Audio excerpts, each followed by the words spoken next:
Ok, bon, je viens de trouver quel est le problème. C'est l'image que j'ai utilisée en tant que HDR, c'est-à-dire pour l'environnement. J'ai pas pris la bonne. Alors je vais vous montrer ça vite fait. Donc j'ai vu ça à la taille de l'image. Donc celle qu'il me faut, c'est celle-là autumnforest.exr. Et quand je regarde la taille, elle est de 9.28 MB. Donc 9 MB, ça c'est une vraie image. Et il mettait comme message d'erreur en jaune, il me disait qu'il n'a pas pu loader, c'est-à-dire l'image. Et moi, ce que je prenais, c'est que j'allais chercher, sans doute j'allais dans ça, et je prenais celle-là, qui est exactement le même nom, mais on peut voir que la taille ici est vraiment très très petite, c'est-à-dire ça dépasse pas le meg, et ça c'est plus un thumbnail, c'est-à-dire une version plus petite de l'image, enfin je pense que ça doit être ça. Donc ce qu'il me faut, c'est vraiment celle-là, donc peu importe ce que vous prenez ici, tout à l'heure, j'ai parlé d'image HDR, c'est High Dynamic Range Image. Donc ça ou encore les EXR, c'est des images qui ont plus de data, c'est-à-dire différentes exposures, expositions d'une même image qui nous permet d'aller chercher vraiment beaucoup de couleurs et qu'on peut utiliser, c'est-à-dire pour, dans notre cas, c'est-à-dire éclairer notre scène. Donc là, j'ai pris la bonne image. Là, si je regarde mon fichier source image, là maintenant j'ai la bonne avec 9.510. Donc ça devrait correspondre à ça, alors que je regarde ça, 9.28, ok, c'est quasiment la même chose. Et là, maintenant, si je vais chercher mon image, ça devrait fonctionner. Et le décor, il va apparaître ici. Donc je vais faire exactement la même chose. J'ai été dans Light et High Sky Dome. Et pour les besoins, c'est-à-dire les deux notes que j'avais avant ici, c'est-à-dire File, etc., je les ai effacées, donc je vais les récréer. Donc Color, File. Donc là, j'en suis au même niveau que vous, c'est-à-dire ça ici. Et moi, je les ai effacés, mais il n'y avait pas besoin de les effacer. Il y avait juste à cliquer ici pour aller chercher la bonne image. Et là, je prends la bonne qui est Autumn Forest EXR. Et d'ailleurs, on peut voir qu'elle s'affiche ici. Et là, maintenant, j'ai un environnement qui va ressembler à celui que j'avais dans Substance. Alors, on n'a pas fini, il va y avoir d'autres choses encore à faire, mais là, en attendant, on va regarder ce que ça donne. Si je fais un rendu, ben là, on peut voir que qu'on a un décor qui ressemble à celui que j'avais ici dans Substance.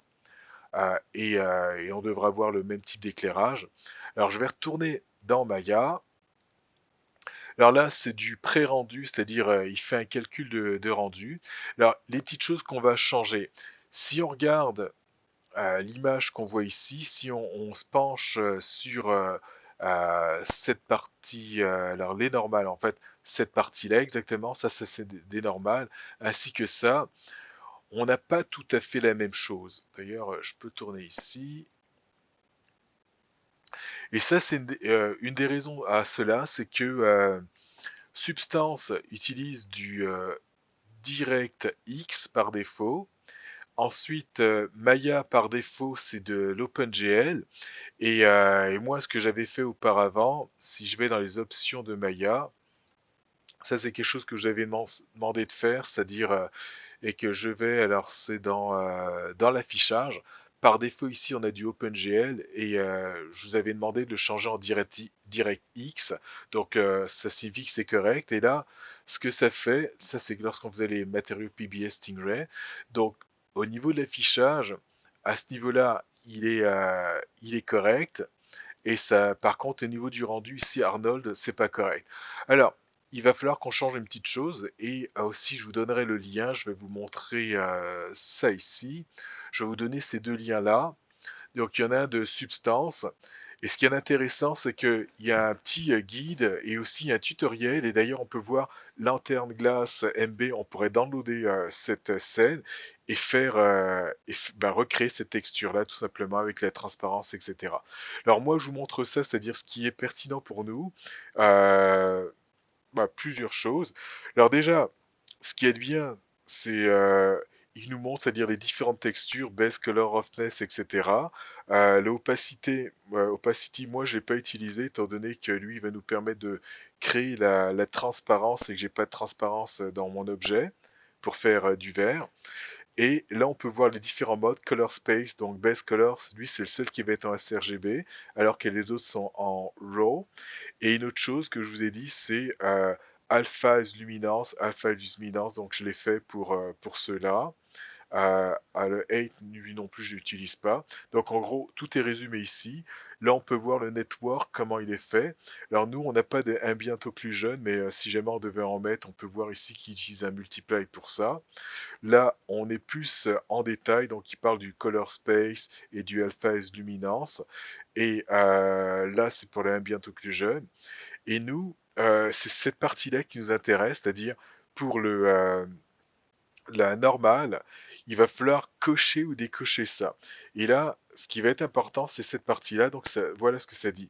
Si on utilise Arnold 5 Export Preset dans Substance, il faut uncheck, donc décocher le flip R et le flip G. Donc R pour red channel et G pour green. Donc le rouge et le vert vont être à décocher.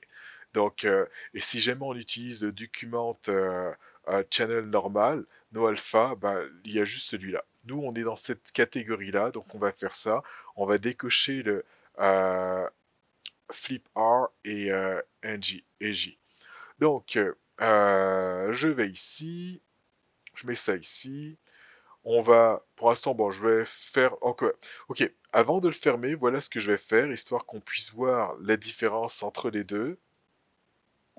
Alors ça, c'était des tests. Alors je vais les effacer tous. J'en ai pas besoin. Ça.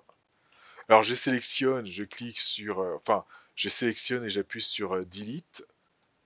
Parfait. Et par défaut, vous, je pense que vous devez avoir quelque chose comme ça. Donc ça, c'est lorsque on fait le premier rendu. Alors là, je vais cliquer sur le petit appareil photo ici, et lui, il a gardé ça en mémoire, et ça, je vais pouvoir comparer cette image-là avec les modifications que je vais faire. Alors je vais mettre ça de façon temporaire ici. Je vais aller chercher mon matériel, donc AI standard, c'est-à-dire matériel cylindre. Je vais cliquer sur ce bouton-là pour voir les entrées et sorties. Une fois que ça c'est fait, on va zoomer sur tout ça et on va aller chercher ce qui correspond à ma normale. Donc c'est cette node-là qui est branchée normalement tout en bas ici sur Normal Caméra. Alors si j'agrandis ça pour qu'on puisse en voir peut-être un peu plus. Ok, bon apparemment je peux pas faire plus que ça. Bon, c'est pas plus grave que ça, de toute façon j'ai pas besoin de cette partie-là. Donc moi ce que je veux, c'est aller chercher cette node-là, et une fois que je l'ai, donc CTRL A si jamais elle apparaît pas ici dans mon attribut editor, et là je vais aller dans Arnold, et là dans Arnold, bah, je vais faire comme le document me le disait, donc c'était R et G, donc uncheck, uncheck. Donc pendant que je suis en train de les décocher, le rendu, c'est-à-dire le rendu il se refait. D'ailleurs, donc on peut voir uncheck, flip R et G. Donc R et G, c'est uncheck. Et là, il va refaire son rendu. Alors on va attendre un petit peu et quand il aura fini son rendu, ce que je vais faire, c'est que je vais sauvegarder cette image ici pour qu'on puisse comparer. Donc là, c'est fait. Et là, quand je clique, ben, on peut voir la différence qu'il y a entre les deux, c'est-à-dire je pourrais soit les sélectionner comme ça ou encore avec mes flèches qui vont à droite et à gauche, ben, je peux voir la différence qu'il y a entre les deux. Donc ça c'est mon dernier rendu et ça c'est celui d'avant. Donc dans le dernier rendu, bah, de ce que je peux voir, ces parties-là ressortent et normalement c'est ça qui devrait ressembler à ce qu'on a dans Substance. Donc on a ça, on peut le voir ici comme ça. Alors, ok, alors je retourne dans Maya. Là, en cliquant de nouveau ici, en fait, quand j'ai deux petites bandes bleues ici, l'image que je vois, c'est l'image qui correspond au thumbnail, c'est-à-dire aux petites icônes qu'on a là. Et si je reclique de nouveau sur ça, ben là on peut voir qu'on n'a plus de bande bleue. Et là c'est vraiment l'image de rendu. Ça signifie que c'est l'image en ce moment que je vois dans Maya. Donc ça c'était ce côté-là pour avoir le même environnement. Maintenant, on va regarder le glow. Donc, on a ces parties-là qui devraient normalement être, on devrait le voir. Alors, pour ça, euh, Alors, il y a plusieurs choses que je vais faire. Alors là, comment je vais organiser ça? Alors ça, je pense que j'en ai plus besoin. Donc du coup, je vais le mettre de côté pour l'instant. Ça, je vais me le mettre ici. Parfait. Ça, je le ferme. Ok. Alors il va falloir que je rajoute finalement des éléments dans la scène, mais avant de rajouter ces éléments, je vais vous montrer un petit peu certains paramètres. Donc, dans mon Hypershade, je vais aller ici, de façon à avoir mon matériel ici standard. Ensuite, je vais aller dans la zone, c'est-à-dire émissive, émission ici. Et mon weight, je vous en avais parlé. Donc, le weight, alors que je regarde ça, c'est pas mal très gros. Alors, je positionne ça, on va dire ici. En fait, ce que je veux voir, c'est ça, cette partie-là, cette partie-là. Et mon weight, alors là, j'ai émissive, émission ici. Et là, si je le mets à 5 entrées, on va voir des différences, mais on va pas voir vraiment l'effet que ça a si je le mets à 10. Donc on voit que c'est vraiment, exemple ici, c'est un petit peu plus pâle, etc. Maintenant, pour voir cet effet, ce que je vais faire, c'est que je vais me créer un décor. Alors ce décor, là, du coup, je pense que je vais fermer la fenêtre de rendu. En fait, soit je la ferme et je la réouvre, ou sinon je pourrais cliquer sur ça pour qu'il arrête de faire le rendu en temps, le rendu. C'est-à-dire là, il n'y a pas de date quand je fais ça, alors que si je clique sur play, ben là, on peut voir que ça s'update. Alors moi, pour aller plus vite, soit je l'arrête, ou encore je le ferme, tout simplement. Et là, je vais créer mon décor. Alors mon décor, je vais y aller avec un cube. Alors ce cube, je vais garder juste ça. Ensuite, ici, alors cette forme-là, ce que je vais faire, je vais inverser les normales. Alors mesh, display, reverse. Donc là, j'ai inversé les normales. Et voilà ce que ça me donne. Ici, je vais mettre un bel arrondi. Donc je vais prendre mon edge ici, CTRL B, bevel. Et là, je vais ajouter des segments. Donc ça. Alors la fraction, est-ce que je la... Ok, je vais la mettre comme ça. Ok, ça devrait être bon pour ça. Cette surface, alors je vais l'agrandir, bien entendu. Ça, je vais peut-être tirer ce edge ici. Alors je le tire et ça aussi, je tire. Donc ça, c'est sur ça que va se reposer mon objet. Donc du coup, je vais prendre tout ça et je vais le monter de façon à ce que mon objet soit comme posé dessus. Et ce qu'il va y avoir d'intéressant en ayant fait ça, c'est que la chose qu'on voyait pas tout à l'heure, c'est l'ombre. Donc on devra avoir l'ombre de cet objet qui va apparaître sur mon sol. Et aussi, dépendamment de comment je vais faire ça, alors je vais peut-être mettre une partie qui va être comme un mur de ce côté-là et on va voir l'effet du glow aussi sur le mur. Donc là, du coup, je vais prendre alors un cube. Alors ça va être mon mur. Et ce mur, je vais le mettre quelque part ici. Alors si je prends la face qui est là, je tire, etc. Donc ça c'était le côté, c'est-à-dire décor que je viens de faire. Et là, alors si je veux voir exactement qu'est-ce qui va être rendu, en cliquant sur le bouton qui est là, ça correspond au Resolution Gate. Donc je clique dessus et là ça me permet de voir qu'est-ce qui va être rendu exactement. Donc là, donc en gros, toutes les parties à l'extérieur de cette zone-là ne seront pas, on va pas les voir. Donc si je fais ça ici, comme ça, et là je vais aller chercher la fenêtre de rendu, et là il va faire le rendu, et là on commence à voir l'effet du rouge ici qui apparaît sur mon sol. Alors Là, là, je rentre un petit peu dans la qualité du rendu. Donc, il va faire son rendu et on va voir qu'on a beaucoup de noise. Et le noise, c'est les petits grains noirs qu'on voit ici. Et ça peut se modifier en augmentant le sample de la lumière. Donc, mais là, on peut voir il y a quand même un glow. Là, si j'augmente les samples de ma lumière, donc du coup, je vais aller ici pour sélectionner la partie qui va correspondre à ma lumière. Donc, light. Là, je prends mon AI Dome ici. Il est sélectionné. Et une fois que c'est sélectionné, ici, à cet endroit-là, donc je cherche partout et là, on peut voir qu'il y a écrit sample. Et là, ce que je vais faire, c'est augmenter cette valeur-là. Alors, je vais la mettre à 10. Alors, il va falloir faire attention, c'est-à-dire, plus la valeur va être élevée, plus mon rendu va être net, mais en même temps, plus ça va prendre du temps pour rendre. Alors, une chose que je pourrais faire, si c'est juste ça qui est important pour moi, pour aller plus vite, je vais choisir une zone donc, et là, il va faire juste le rendu de cette zone-là. Donc, pour choisir la zone, qu'est-ce que j'ai fait? C'est que j'ai cliqué sur ça.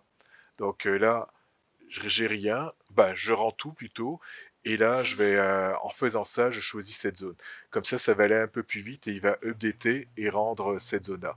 Donc moi, ce que je vous suggère, bien entendu, c'est commencer par des petites zones, enfin, définir finalement les couleurs que vous voulez, l'intensité, et après, une fois que c'est fait, quand vous allez augmenter le sang pour avoir quelque chose de qualité, bah, faites-le sur des zones, comme ça va prendre moins, moins de temps à rendre.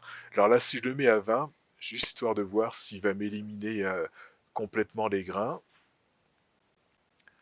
Alors je peux voir où il en est. Alors là, on peut voir que c'est extrêmement lent, c'est-à-dire il a même pas encore vraiment commencé. Il a ok 2%, 3%, etc.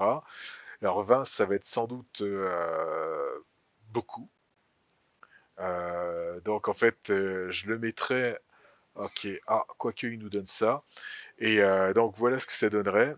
Et là, je peux enlever ça ici. Avant de l'enlever, je vais retourner sur mon matériel. Alors là, mon AI, il est sélectionné. Ensuite, je vais aller dans la partie émission, qui est là. Et mon weight qui est à 10, je vais le changer pour 25. Et donc, on voit déjà qu'il y a plus de rouge ici.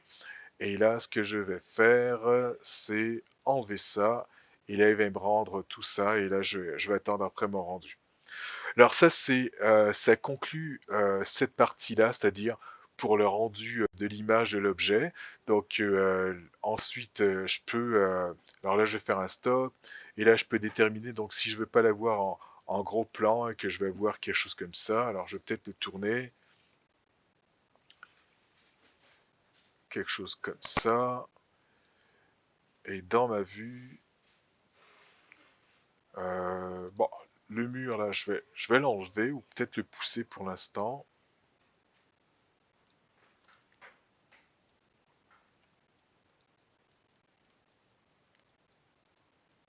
Et là, j'ai mon objet. Et là, je repars le rendu, qui va prendre un petit peu de temps, mais il va me rendre mon objet. Alors ça va être tout pour cette partie-là, et je vais vous faire sans doute une autre vidéo dans laquelle je vais montrer comment faire un turntable de tout ça.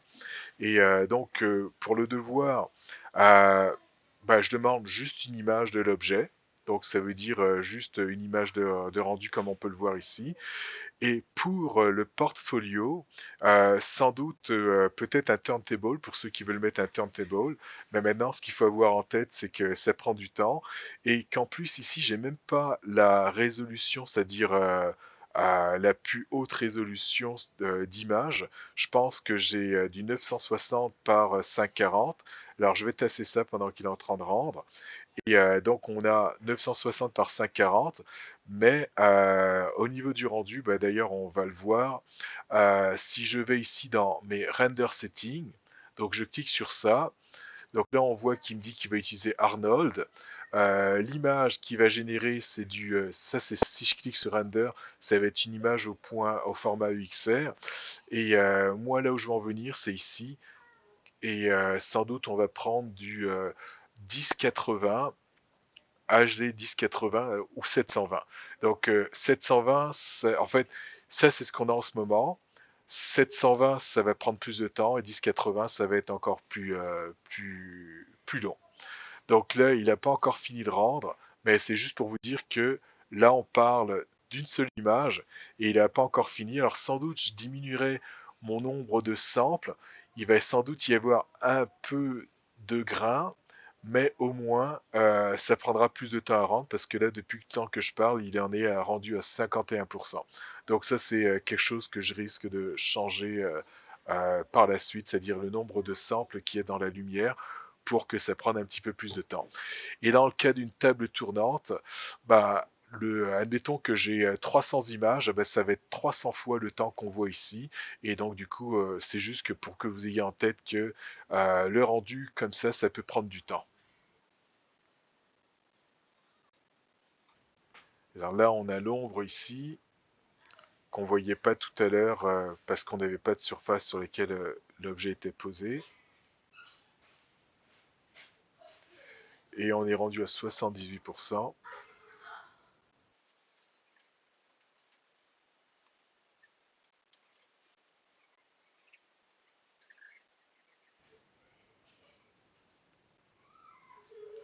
Et voilà, voilà à quoi ressemble mon image finale.